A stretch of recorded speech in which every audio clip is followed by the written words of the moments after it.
দেখো 25শে জানুয়ারি 2008 সোমবার, আর 2 মার্চ 2008 তাহলে কী বার হবে? এটা আমাদের পড়েছে কেপি কনস্টেবল প্রিলি 2023-এ। ঠিক আছে, এইরকম টাইপের রিজনিং আমরা করব। তখন দেখে নেবো যে এখানে দেখো ইয়ারগুলো সব সেম আছে, কিন্তু এখানে মান্থ আলাদা আছে আর ডেট আলাদা আছে। সুতরাং এরকম অঙ্ক প্রথমে করতে গেলে, এরকম রিজনিং এই টাইপের, প্রথমে আমাদেরকে কী আছে, জানুয়ারি থেকে মার্চ, সেরকম আমরা জানুয়ারি থেকে মার্চ প্রথমে লিখে নেবো। জানুয়ারি, ফেব্রুয়ারি, আমরা কি জানি জানুয়ারিতে 31টা দিন আছে, 31 দিন। এবার এই 31টা কী করবো, এখানে আমার 25 আছে, সুতরাং 31 থেকে 25 বাদ দিয়ে দেবো, দিয়ে হয়ে যাবে 6।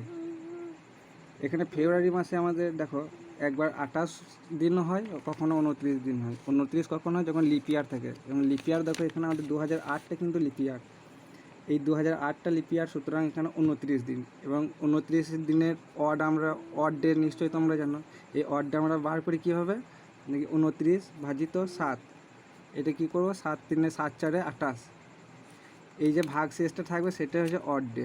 ঠিক আছে, এটা হচ্ছে অড ডে। সুতরাং ফেব্রুয়ারি মাসের অড ডে হয়ে গেল আমাদের 1। এবং আমাদের দেখো এখানে দিয়েছে 2 মার্চ, এখানে কিছু করবো না, এখানে আমরা চুপচাপ 2 মার্চটা লিখে দেবো। দেবে কী করবো, দেখো এই যে 6, জানুয়ারি মাসে 6, ফেব্রুয়ারি মাসে 1, আর কি মার্চ মাসে 2, এই 3 জনকে আমরা যোগ করব। এবার যোগ করলে কত হয়, 6 আর 3 9 হয়।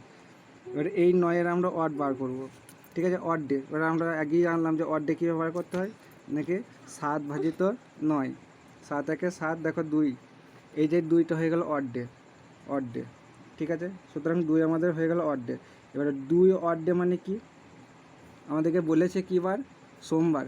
এবারে যে এই যে সোমবার বলেছে, এই সোমবারের সঙ্গে 2 যোগ করে দাও তোমরা, সোমবার প্লাস 2। এবার সোমবারের সঙ্গে 2 যোগ করলে কী হয়, সোম, মঙ্গল, বুধ, সুতরাং আমাদের উত্তর হয়ে যাবে বুধবার।